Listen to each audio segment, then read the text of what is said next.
Hey guys, back again, Grassroots Podcast. This is going to be a short one per Mother's Day. So we want to wish all the mothers out there happy, lovely Mother's Day. As always, be sure to subscribe, hit the notification button to be notified for our latest to the greatest episodes, as well as be sure to join our Discord where we talk about everything crazy from gaming to culture. Lastly, make sure you guys sign up for our newsletter where we also, as always, will have new announcements coming through. As you guys can see, we're kind of short-staffed today, so it's just going to be us. So I'm one of the hosts, Brandon Killabh. I'm Erin Ashley Simon. And I'm Chris, AKA Nasty Nas, AKA. No, I was kidding. Yeah. Chris, you might as well just introduce yourself. Might as well. It's Chris. It's Chris. It's Chris. It's Chris. What a filler intro you had right there. Word, Chris. We got to work on that, Chris. How are you guys feeling? A little tired. I was not prepared. A little tired. Went out for a walk today, and let me just say, just the walk was very liberating, and I felt very good. But then also it came with a little sense of anxiety because anytime I saw someone, I would some people would cross the street anytime I see a black person at nighttime and they'll go across the street. I was doing that to avoid people, period. And so I would cross the street. I would see someone, even if they're a distance away, I was like, nope, 6 feet. And I would literally diagonally walk across. So typically my walking pattern is to follow the sidewalk, but it was all over the place because there's too many people at certain times. And I was just like, okay, I can't take this. I gotta go home. Yeah, I don't blame you. It's like that for me every time I go into the grocery store, just pretty much anywhere at this point. I get really, really nervous, especially you ever make weird eye contact with people where they see you and you see them and it's like, are you going there? But no one says anything, so it's like, all right, cool. It's one of those non-spoken conversations that you have now. It's so strange. It's still a big adjustment for me. It is. It's so weird. But I also feel like the one thing I've noticed is I feel like it's also made people a lot kinder. I think that this quarantine, everything that's going on, people are saying hello more. People are checking in on each other a lot more. People are messaging people that you wouldn't even expect them to message. And I feel like people have just become a lot more kinder during this time. And I don't know if it's because that they think about their lives and everything and just reflect. And it's okay, maybe I need to be kinder to people. I don't know if it's because they're lonely. I don't know what the reason is. I really don't know what the reason is, but I feel like just kindness has been a little bit better. It's been two extremes. People have been really, really kind, or people have been really, really assholes. Mm-hmm. Yeah, I agree. I've seen a lot of that. I don't know. I guess it's an observation. I've never really looked at it, but I think everyone's just still adjusting. It's one day you can be in a good space, the next day you can be in a bad space, and then you could one thing could trigger you from the news where you're like, oh, okay, everything is great, right? And then you could walk outside and then be like, oh, just so you're aware, in the Northeast area there's a new pollen outbreak that could spread it, and you're like, damn, I was just outside. Now you know what I mean? It's so many different things that I think reel you back in where you're kind of trying to figure it out. So yeah, I think that's a good observation, though. I think so. Yeah, I mean, at the end of the day, everyone's just trying to figure out not only their lives, but they're just trying to figure out this virus. And I feel like I've become more acclimated to being inside, but it's still not at the point where it feels weird for me to go outside. But I also think that goes back to depending on what region you are or what your situation is, obviously we all have certain levels of privilege. And it's crazy how going outside, going to the park, going for walks, that's privilege now. That's something that before anyone could go outside, anyone could go for walks if they wanted to, depending on what this, obviously their environment, sometimes some places are safer than others, but it's even some of the most fundamental things are more privilege based, and it's really dictated on where you live and what your situation is. And so it's crazy. I think that life is going to be different for a while. The one hope that I have in me is, I've had conversations with people who have been through the polio situation and everything like that.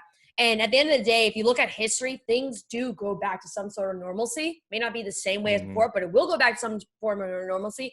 But it's just interesting how we're just all having to adjust. And even especially adjusting in terms of technology. People always looked at technology being a bad thing. They're taking over jobs and all this stuff. And now it's the one thing that's keeping us all together right now. I agree. I agree. But the one thing that's also keeping us together are these new IG live streams via Verzuz. Can we talk about that for I a like minute? So, the transition. so over the weekend, guys, this past Saturday, the acclaimed Battle of Battles that we've been talking about finally took place with Erykah Badu and Miss Jill Scott. But it wasn't the typical battle of sorts. This was probably, and I know I keep saying this, someone's gonna pull my card, but this was probably my favorite battle. For a number of reasons. Number one, I love both of them. I've been fans of both of them for quite some time. Number two, the warm embrace, like the fact that they address the elephant in the room and saying, hey, you know, we know that people put us against each other, but no one ever knew that we really had a special bond. We already had these conversations, and we never addressed it until now. Like, I thought that was really interesting. I also thought it was interesting, some of the song choices that I would have never thought each one of them would have been fans of with each other. And then obviously just the story. Seeing Jill Scott cry was really warm to me too. I like that a lot. I didn't know she was a big crybaby the way she says it, but I really, really, like, I would have paid for that. I would pay for it right now, honestly. Yeah, it kind of goes back like what we saw. I felt like was very much in line with what I said last episode. I was like, it's going to be a whole vibe. It's going to be some women empowerment, love, energy kind of verses, which I think it's needed. And it was tremendous at that. Even at one point, I saw they had like over 700,000 people watching, and I think that like every verses is going to be different, right? And I felt like that just fits so well with who they are and their neo soul sound, and it was a whole vibe. Like, it was so funny. I had some friends, they were like, oh, I thought we were going to talk about it, I thought we were going to text about it and tweet about it, but I was like, no, everyone's encaptured, everyone is just locked into what's going on. But the funny the funny part was when Erykah Badu's like, was it like phone or iPad like died, and then Joe was like, oh, dang, okay.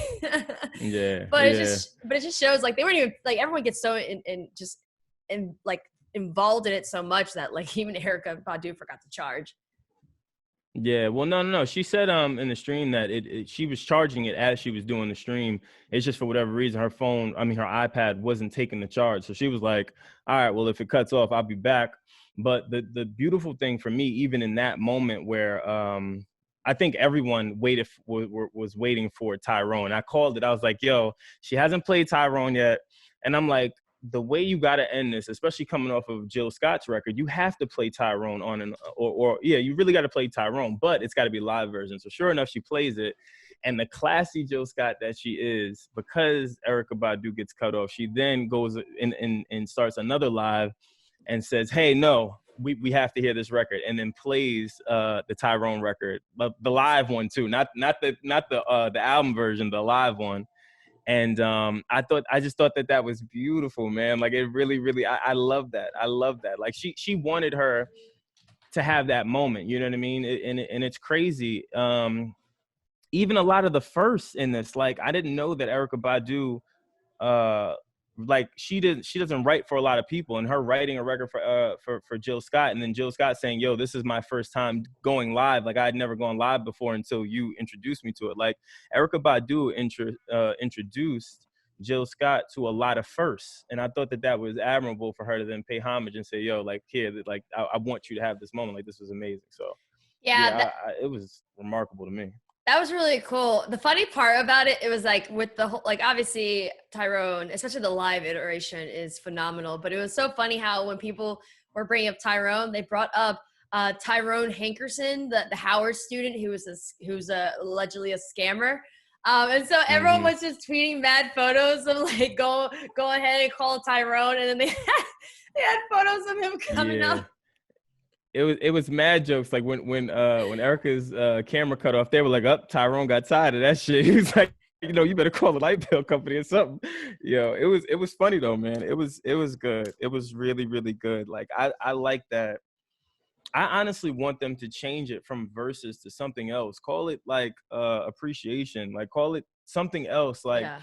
I love the fact that it's not a competition. These two women are in this platform. And they upon entry between both of them, they were pitted against each other, and the fact that they were still able to kind of maintain this hidden friendship that we all never knew about, and then have this bond the way that they have. Like, I just thought it was crazy, and I also think that it was good that Erykah Badu checked someone in the comments, because they were like, yo, you guys are being way too soft. Like, this is supposed to be a battle. And she was like, what? Man, get the hell out of here with this shit. She was like, this is love right here. Like, that's my sister. She was like, you guys have been putting us against each other for years between, meetings or artistry. She was like, no, that's my sister. And that for me, I thought was really, really dope. Like, that for me set the tone. And then everyone else from there was just like, I think we all were in heaven. It's like being in a room full of just incense and everything else floating around. Like, it was memorable. Yeah, and I think that with this, like, yeah, I agree. They should change the name Versus, because honestly, it's more so of an appreciation. I mean, even with like Teddy Riley and Babyface, even though Babyface is a little bit competitive, it was more so of us appreciating what they brought to not only the industry, but also brought to culture itself. So many songs and so many hits that are tied to moments in our lives. Like, there are certain artists that, whether it's their songs are tied to heartbreaks, whether their songs are tied to love, whether their songs are tied to just feeling that feeling stronger as a woman, like, and Erykah Badu and Jill Scott, they're part of that, right? And even like the uplifting, like the songs that make you feel better. Like, I always tell people, Jill Scott's song Golden to this day, it just cheers me up. It just makes me go. And then of course, Erykah Badu, her songs really helped me with just having that introspective viewpoint of who I am as a woman, and being okay with being strong as a woman, being okay with being different, and being different like she is. And I think that this is not only them appreciating each other, but this is also moments and times where we should be giving flowers to them and appreciating them. And even if the little appreciation is just us tuning in, I think that's the most important thing, because we don't give certain artists and legends flowers until they pass. And we got to stop doing that. We got to start showing our appreciation and showing how much we care and how much they have impacted us individually and collectively within the culture. And I feel like these IG lives are really starting to do that. And I feel like maybe that just goes back to the whole thing about how this quarantine, how this pandemic is forcing us to evaluate and start to appreciate not only just things that people have contributed within the culture, but then just also appreciating those who are around us, our family, our friends, our loved ones, a lot more. Some more than others, but I think that this time I think it's crazy. Like, although this time is impacted the music industry, I think this is also one of the most profound moments for us when it comes to music industry, because it really allows us to just sit and really just think, like, dang, like, Erykah Badu has paved the way for so many artists. Like, she's done this, she does that. Jill Scott, like, it allows us to just evaluate what these artists have done and also hear what they've gone through, and it shows that appreciation even more. Yeah, I agree. The other piece I liked was them paying homage. I like that they're still trying to do a tour between, Erykah Badu, Jill Scott, Queen Latifah, and there was somebody else I can't think that they named in the stream, but and then they just went down a list of people. Like, everyone was in there though. I thought it was beautiful. Like, Rihanna stopped in there. Someone said Hove was in there, but I don't see how that was possible, considering I don't know that he has IG unless it's a secret and everyone knows about it, and I'm just in the dark. But I thought it was dope. And then now next weekend they're having Luda versus Nelly, which should be really, really, really good. Even though everyone is saying that Nelly will get Luda out of here. I don't believe that. I have Luda winning this battle, like, good. And again, that's if they do it in the battle form or if they do it one of the appreciations. I think this will be a little bit more of the appreciation side. I mean, not appreciation side. I think it'll be more of the competitive side, just because I feel like the both of them are very witty, fun guys, seemingly, at least, from what they appear. So I'm interested. What do you guys think is going to happen? You think that's going to be, like, when you say competitive, do you feel like it's going to be a little more like the T-Pain Little John one? Yeah, probably. It'll be a little bit. Not even competitive. You know what I'll say? I'll say it'll be a little spicier. It'll be spicier. That's what it will be. It'll be spicier.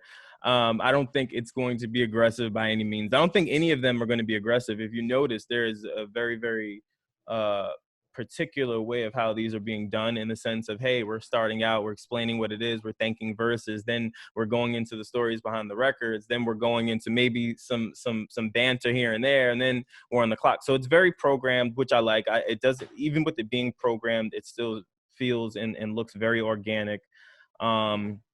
Even down to the records that are played, and then even down to the artist not wanting to get off. Like, you know what I mean? Like, Erykah Badu was the entire time, Joe was like, well, do you want to keep going? And she's like, look, I don't care. Like, I'm just here. Like, I want to, kind of receive you. And yeah, it was dope, man. But that Luda battle and Nelly battle is going to be amazing. Whew, can't wait. When will Instagram make more adjustments so that these IG lives can flow a little bit better?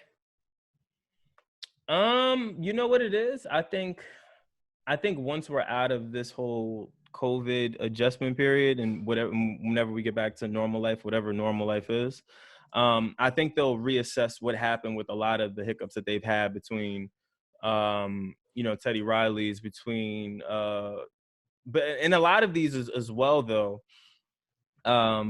it shows you how out of touch some artists are, or just talent are, just with dealing with like simple things like Zoom or tech.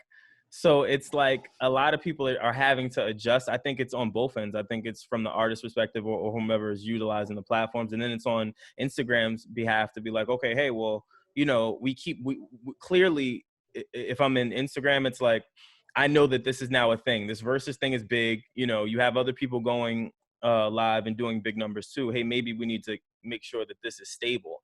And I think that they'll look at it. But honestly, it just needed to fix it. Like, this is one of the times where this is needed.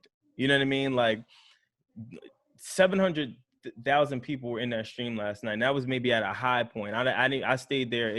Everyone kept getting kicked off and on, bouncing from one room to the other. But I thought that was cool too. Like, every time it would cut off, everyone would go to Jill Scott's room. She's like, oh no, we're going to Erykah's room. We go to Erykah's room. So it was just interesting to see how it all translated. Did you guys see the after party with that Erykah Badu threw? No, I wasn't able to check it out. I had to go to sleep. Your girl over here needs that rest. I literally, yesterday, I did a 6-hour broadcast with no breaks. So I was spent. Wow. So I watched it, and then I was just like, oh, okay, I got to go to sleep. Yeah, that's a lot. I think the name of the website was Badu's World. It was amazing.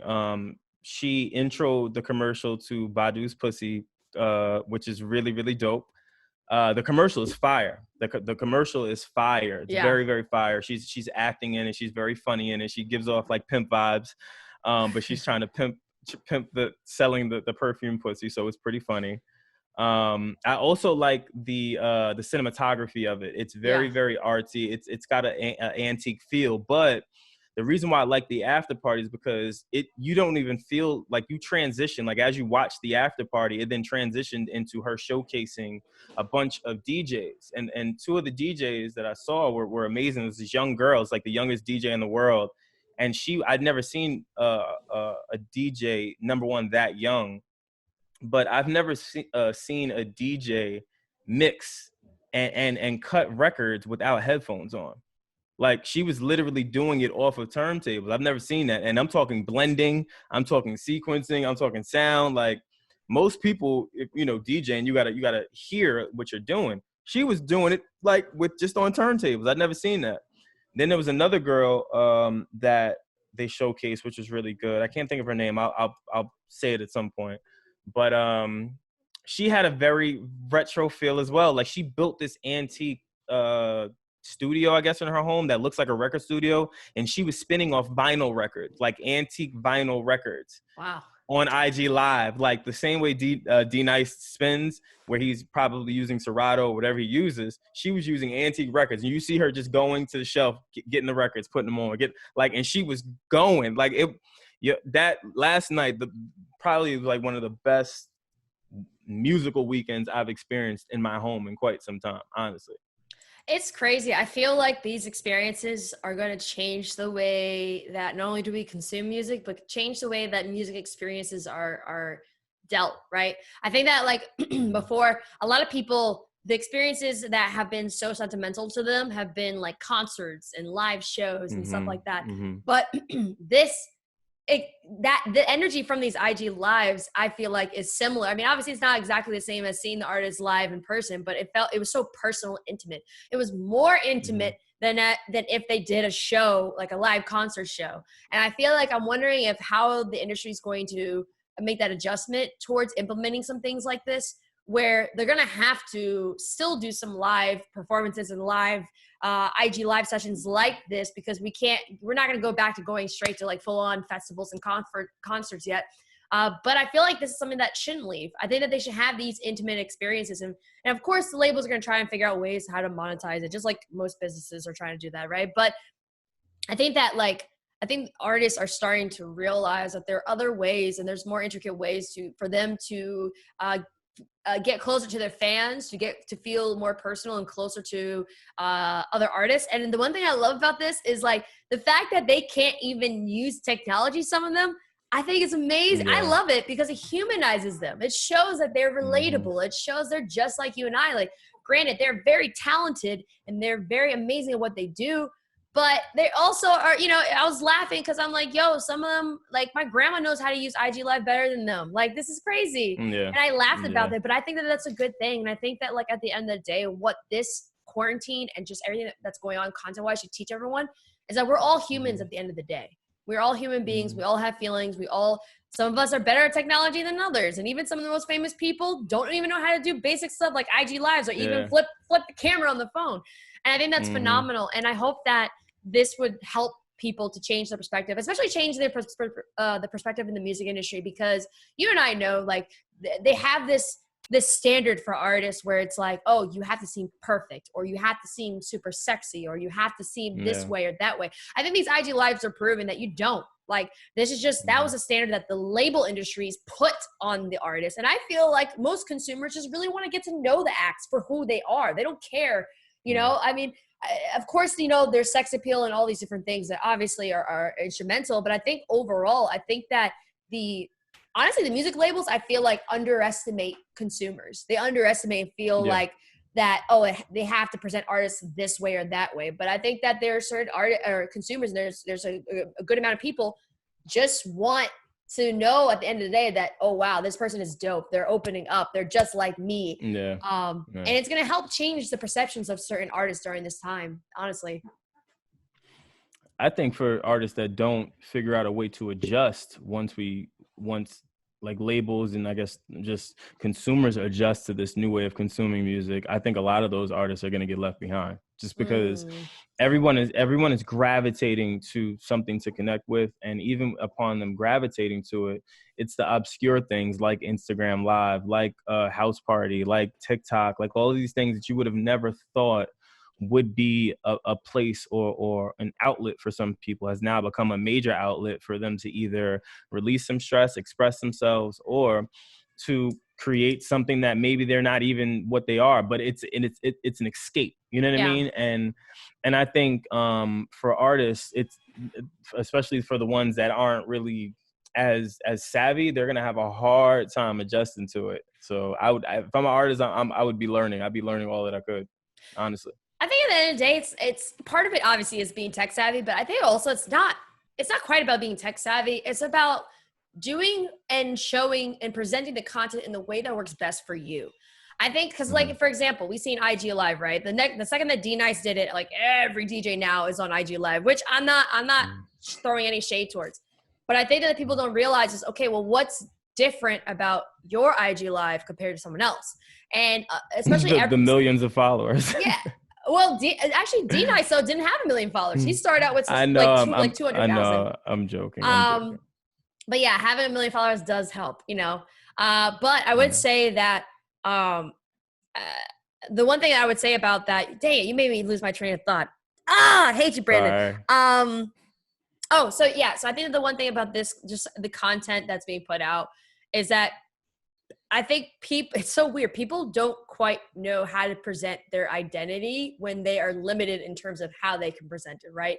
And it's crazy for artists and people who are as creative with their music they're not being creative entirely with their content. They're not being creative in terms of their brand and just thinking minimalist. It's like they're so used to having things be highly produced and big that like when it's minimized to like simple ways of showcasing your brand, they don't know what to do. And you can tell who knows what to do and who doesn't. I think that at the end of the day, the people who are standing out the most and the people who are doing the best right now are the people who are truly being themselves. The people who have personas, the people who are afraid to really show any sort of flaws or anything like that, they're not going to do well during this time. And those are going to be the people that are going to be left behind later on. I think that like people that you have to break down these brand barriers of, oh, I pursued myself as like the woman that every man dreamed of sleeping with, or whatever it is your brand is, right? They have to, at the end of the day, it's like, okay, is that you, right? Like the persona that these labels want you to be, the personas that all these, whatever reason why, like that's not going to work because you can't edit IG Live. You can't do certain things that stick with that brand that you have. Because at the end of the day, like it's more vulnerable, it's more intimate now because everyone is literally paying attention because they have nothing else to do. Or if, I mean, and I say nothing else to do in the sense that people who are actually watching typically are going to watch because they're interested or at that time they don't have anything to do. People have stuff to do. It's, take care of families and everything. But it's just, it's so interesting just to see the people, especially the people who weren't as vocally like creating content and all that stuff are the ones that are doing the best with content right now. I find that interesting.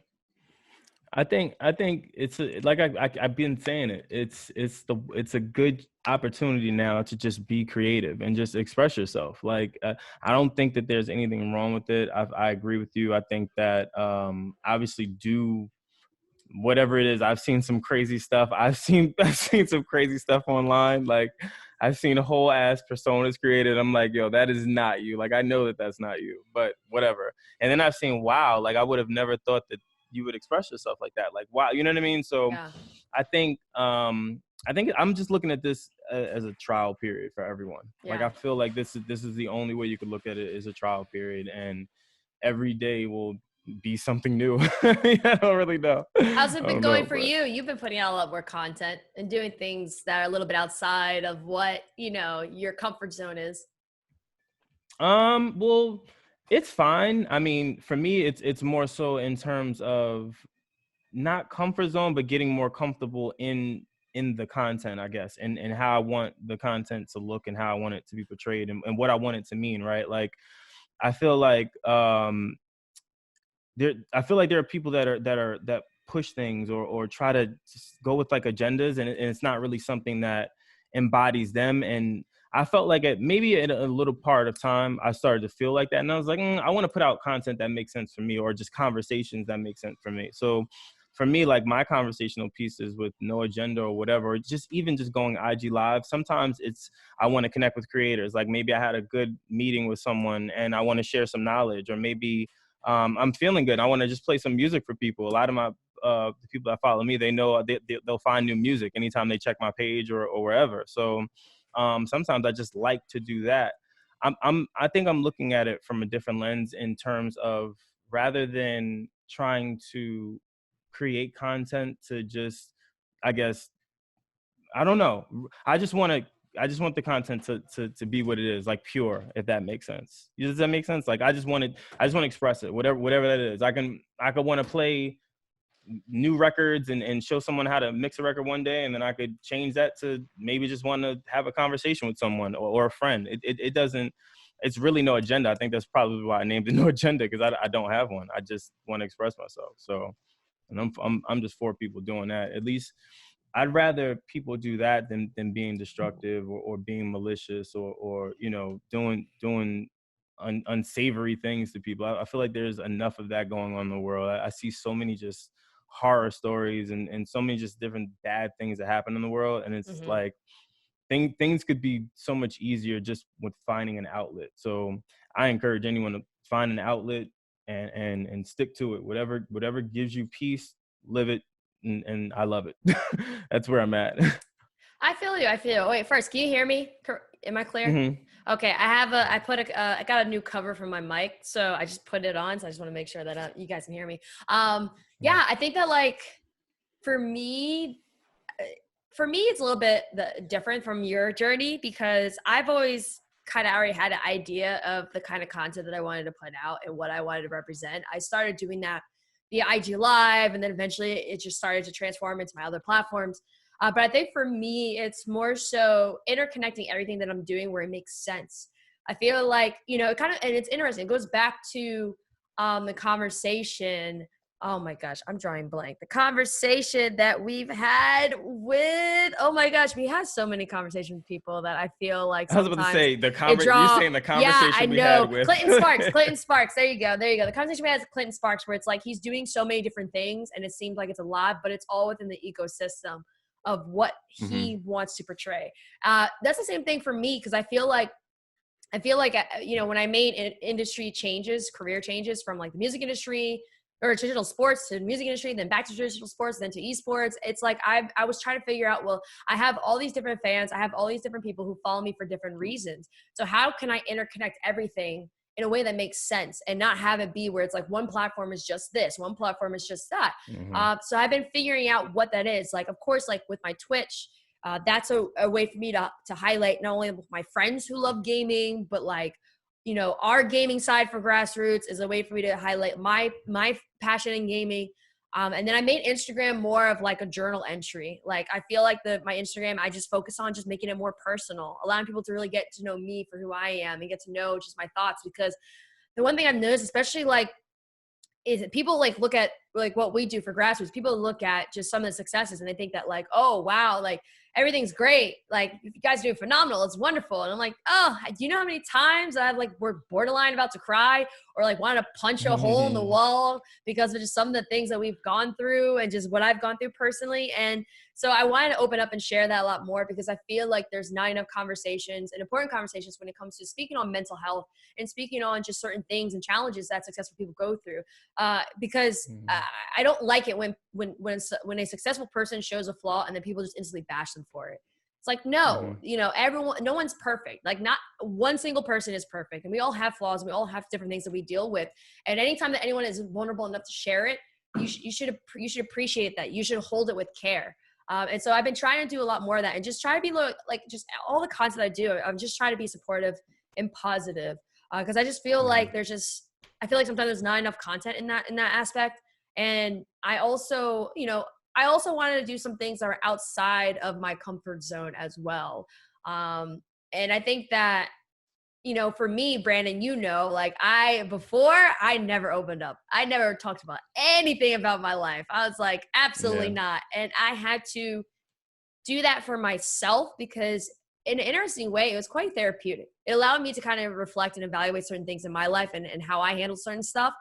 But then it was great to see how just even me being vulnerable and talking about these moments have been helping other people. And for me, that's just the most important thing. Any way that my content can help someone, whether they learn something new, whether it, they're like, oh my gosh, I don't feel alone. I'm not going through it.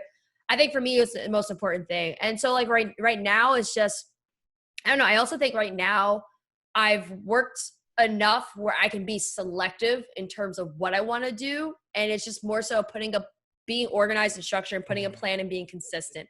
I'm trying to stick with being consistent. And I'm also trying to do things like I told you guys, I'm trying to learn Korean. I'm trying to just do things outside of my comfort zone and do things that I feel like can contribute back to that ecosystem that I've been developing. Yeah, I could see it. I agree. I think that's what most people should be doing, honestly. Finding yourself and building a nice, strong village and then just sticking to it. And then I think from there, it'll all just transparently live in a good space. I think as long as it's pure, it's organic, and I think if it's coming from a right place, people will receive it the way it's supposed to be, right? And I think that for those that don't receive it, maybe it wasn't meant for them, or maybe it wasn't genuine. But either way, it's something that I think all of us have to work through, and I think it's also something that we all have to keep continuously fighting through in order to kind of get over the hump of the middle ground, right? The middle ground of, hey, this is too personal, to, hey, yeah, I could share this, or hey, maybe this is making me really uncomfortable, to that's none of your damn business. Like, you know what I mean? Like there's thin lines between those, and I think that's the fun part about it. How have you been able to cope with? Sorry, I have another question. I feel like this is something that we should probably talk about too. How have you been dealing with just, you know how everyone's just so fixated on numbers when it comes to content? How have you been able to manage and deal with the fact that, like, for example, like since quarantine, our YouTube numbers have gone down, which is not a bad thing because numbers across the board for every single content, every single streaming platform has gone down because people are dealing with real life stuff. How have you, like, I know that you aren't really so much a numbers person, and neither am I, but numbers are also important long term in some capacity, right? I feel like we've been able to show people that you don't have to have a million numbers or viewers in order to be impactful. You don't have to have a million numbers in order to work with certain brands or work with some certain people. And I hope that people can see that in terms of our work ethics. But for you, like, what do numbers mean anything right now? Or for you, it's just more so putting out the content and us putting out the content that is meaningful and impactful for what it is, even whether we get 100 views or whether we get 7,000 or whatever. Yeah, I mean, you know me. Like, I don't care about the numbers. I honestly don't. The only thing I care about right now is making sure the fans have something to do, right? Like, for someone, their Tuesday is waking up and hoping that there's a grassroots episode, that there is not something missed, that we are there and expressing ourselves and dissecting whatever content we feel fit that's within our demographic. So that's literally where I'm at. I stopped looking at the numbers that way, as just because it didn't make sense to me. Like, it's like, there's certain things that we've done that are so impactful within the culture. Like, people still talk about it till this day, right? And then there's certain things that we would have thought that would have been so impactful that wasn't. And for me, it used to perplex me. Now it doesn't. Now it's like, okay, it's just really about just doing what feels good. Like, just put out what feels good. And like I said, if it sticks, it sticks. Great. If it doesn't, great. Either way, I feel like you'll get the feedback. If it's terrible, someone is going to, if someone on there cares about you and loves you, they're going to say, hey, that probably doesn't make sense. Or someone's going to say, yo, that was really good. You should probably take this to the next level. And I think it could be something bigger. So I think it's just about living in the moment and doing whatever feels right and make sure that it's not contrived. And then, like I was telling somebody else, whoever you are, whatever you're going to be, make sure that it's authentic, because keeping up with these facades and keeping up with this character that people create, it's difficult. That is a challenge, to have to be on all the time, you know what I'm saying? Or to be so aggressive all the time, or to be this bubbly person all the time. Like, it's difficult to do it when you're now balancing all of the other emotions around you, just avoiding people. You know what I mean? It's certain things like that I feel like as creators, we all struggled with at one point, where we kind of got lost in the, all right, well, we got to do this, or no, we're doing this route, we got to go this route, rather than just doing what makes sense. And I think once you look at it from that lens, at least for me, it makes it easier for me to know what it is. Like, it's like, okay, now I know, I kind of have a little bit of an idea. Now I know where the direction should go, we should do, or what we shouldn't do. Yeah. Concerning what was in the beginning when this all happened, though, and the numbers went down, because again, but I thought it was just us. I'm like, oh shit, well, damn, what's happening now? And then I'm like, all right, well, wait, do we need to change the content? You know what I mean? I started having those like conversations with myself, and then it went from that to, all right, well, let's just see what's happening. And then I'm looking at everyone else's numbers. I'm like, all right, well, everyone's down. And I'm having conversations with all different types of people, and they're all saying, well, no, yeah, it's everyone. So I'm like, okay. So then it's about, all right, well, just either do you ride it out, do you chill? So I don't know. I think it's a little bit of a thinking game at times, but I also think that the biggest challenge for me, I think, was making sure that whatever I put out or whatever I do, I could live with and be okay with, because it would be me and it would be organic and transparent. Like, a lot of the lives that I've done, a lot of the people, they'll say like, hey, that was really, really good. Like, I've never seen you in that space. Even though for me, I feel like I've been in that space with people, maybe just not as intimate, because it was literally an IG live versus grassroots or on somebody else's platform. So I think that's it too. It just, I feel like every day gives me a lot to think about, between reading, between looking at content and stuff like that. So, yeah.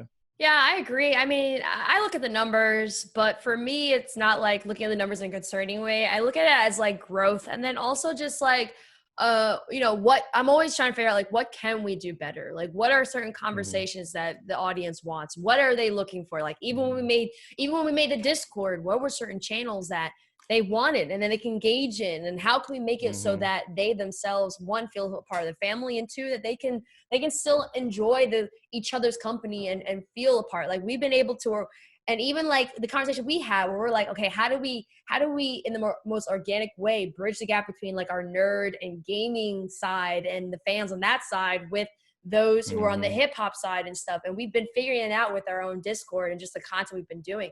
And I think that that's why I look at the numbers. I look at the numbers more so for like, what can we do to make it better for our community?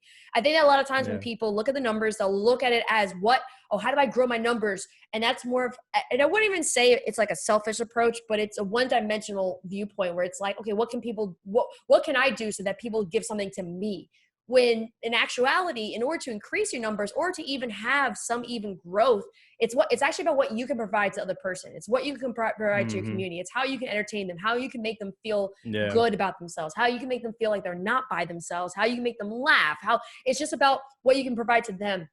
And when you provide that sense of those emotional feelings, and that's another thing too, the value, it's so important that your content let me step back. People are going to remember you more for how you made them feel and less for what you said. At the end of the day, Mm-hmm. that's what they're going to do. And typically, especially when it comes to podcasts, it's all about audio, right? Of course, they're going to hear what you're going to say, but did you make them laugh? Did you make them feel like they're not by Mm-hmm. themselves? Like, that's so, so important.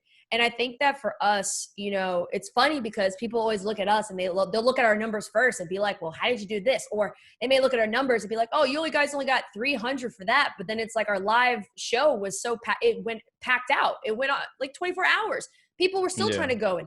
Our gaming event, people were still trying to RSVP on it, and that Mm-hmm. didn't correlate with that was the result of the impact that we had versus the numbers. And I think that, Yeah. and I hope that anyone that's listening understand that it's don't yeah, of course it's good to evaluate numbers for business purposes because you need the numbers in order to like pitch yourself and stuff, but don't have that be the driving force of why you're doing the content piece you are. Don't have Mm-hmm. that be what is consuming your mind, because at the end of the day, when people focus so much on how to get so many new followers and they focus so much on that, they forget to show and care for the fans that were there since the beginning, the ones that actually are Yeah. putting in the consistent numbers. And so I feel like that was even learning challenge for us. And I feel like now, like, we've been so much more focused on just the impact that we're having in the culture and the impact we're having in our communities and how we can bring together the people from different aspects of our lives and make everyone feel like they're appreciated, that they could speak their thoughts, and that they're part of Mm-hmm. our family. And I think that we've done a great job with that. And I'm not worried about the numbers. I feel like the numbers will grow. The numbers will get there. We're doing the appropriate business moves that we need to do in order to get things going. And we're understanding where our pain points are, and we're fixing it as a team right now. But I think that, we've been doing a better job. And I think even during this quarantine, we've been doing a really, really great job with just staying consistent and just focusing on why we even did this podcast to begin with. Yeah, I agree. I couldn't agree more. And just even for like content creators out there, like I feel bad for like there's smaller platforms that we follow, and they're either like out of commission or are going through a rough patch. And I'm just like, they're like, well, what are you guys doing? I'm just like, I think everyone's going through it. I mean, like, but there's no manual. That's all I keep. There's no manual on what to do, and I think it's just one of those things we just gotta hold tight and just try to get through it with your team, your core, your whoever your outlet is. Get through it, and that's it. But before we get out of here, I also wanted to, we wanted to, I should say, obviously pay our respects to a lot of the people that passed today. Betty Wright passed this today. Obviously Little Richard, and obviously Andre Harrell. Andre, for those who don't know, Andre Harrell is clearly an icon of many worlds, but more specifically, he was one of the people that started Uptown Records. He literally gave Puff For some of y'all call him Diddy, I call him Puff. I don't know what it is. I know it's a This is generational different. thing. It's generational, yeah. Yeah. But for me, it's Puff. Gave Puff a start at Uptown Records. Same guy that fired him, and same guy that went to work with him because he saw his passion. And he said, "Yo, I had to work with this guy. I knew he was crazy, but I knew it." And I'm happy I at least got to shake hands with the guy and tell him that I thought he was dope. I'd been a Bad Boy fan for God knows how long. I interned there, and I used to see all of these people around. He's one of the people that, from a business perspective, I always looked at like he got it and people understood it. And it's just terrible. It's really terrible. So, my heart goes out to his family, his friends, his loved ones, Puff, obviously, Revolt family, everyone over there. And that's pretty much it. Same thing with Little Richard. Literally, same day the news breaks that Little Richard passes. So shocking. And then obviously Betty Wright today. For you guys, you'll hear this audio and see this for Tuesday, but it happened on Sunday. So 66, she passed away. So it sucks. So condolences to them. Yeah, it's man, it's rough. It's rough. It's there's so many deaths that are happening, whether it's due to COVID complications or other reasons right now. And all I have to say is, whatever is the healthiest way that everyone needs to deal and cope with these stuff, please do. Actually, I do want to talk about this because it kind of has bothered me how I feel like so much right now in terms of social media. Part of it is people telling people how they need to process, how they need to handle the pandemic, how they need to, what they need to do, right?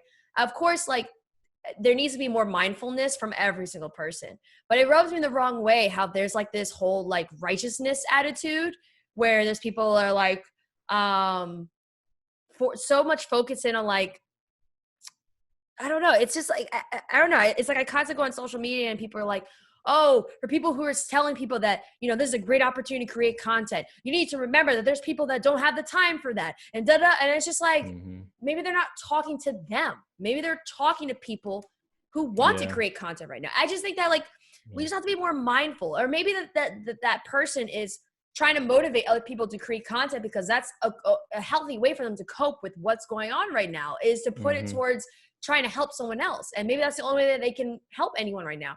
I just think that we have to be a lot more mindful about how people are trying to appropriately cope with what's going on and try to cope with it in the most healthiest way. Now, of course, I think the problem with social media is that they think that if someone says something that it applies to everyone, when maybe it just applies to their own audience and you just saw it. But then the other thing is also people saying oh, if you're not creating content, you're being lazy. I just both extremes I feel have to stop.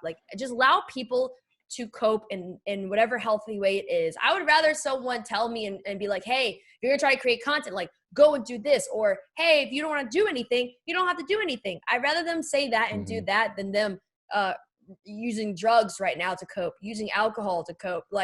I just think that right now, everyone just has to be more mindful and obviously be aware of their own situations and aware of what's going on with them, but also step outside of your bubble and just be more aware of what other people are going through. I agree. I had a conversation with someone the other day. Literally, I missed a phone call, and I won't put them out there like that. But long story short, I missed a phone call, and I was like, "Yo, I'll hit you right back." And they had an attitude because I didn't hit them back. And I'm like, well, yo, you do realize I'm still working. I'm still have grassroots. I still have my own personal stuff going on. People have things going on. I think that people need to be mindful of those things. It's not, I think it's just the nail on the head is the bubble thing. It's not just you and your bubble. Maybe people are going through stuff. And it's once I had the conversation, it was oh, okay, I got it. Well, that makes a little bit more sense. You know what I mean? So it's just all adjustments. Just be kind to people. That's all I could say. In these dark times, be kind. It's much easier. It's nicer and should make you feel good. It's stressful too, man. I tell you, it's more energy to not be kind than it is to be kind. Absolutely. That's why I don't waste energy on that. I stay in my bubble. I work and do what I got to do. And I don't have time. I don't. So I guess for fans, viewership, let us know what you guys think out there. I hope you guys have a wonderful, beautiful Mother's Day, as we said in the beginning of this episode. Also, subscribe, hit the notification button to be notified for our latest to the greatest episodes. Hit the Discord, sign up for that, and hit the something, everything. I don't know. Something. I don't know. Something. You said Discord. You said sub to YouTube, newsletter. This is why. Sign up for newsletter. This is why we're not getting it. Newsletter. This is why they won't sign up. We can't get it right. Newsletter. Sign up for the newsletter. Sign up for the newsletter. All right. I guess that's it. I'm Brandon Killabh, BHL. I'm Erin Ashley Simon, and our man of the hour. Oh, it's Chris. Peace. And we're out. Peace. Grass.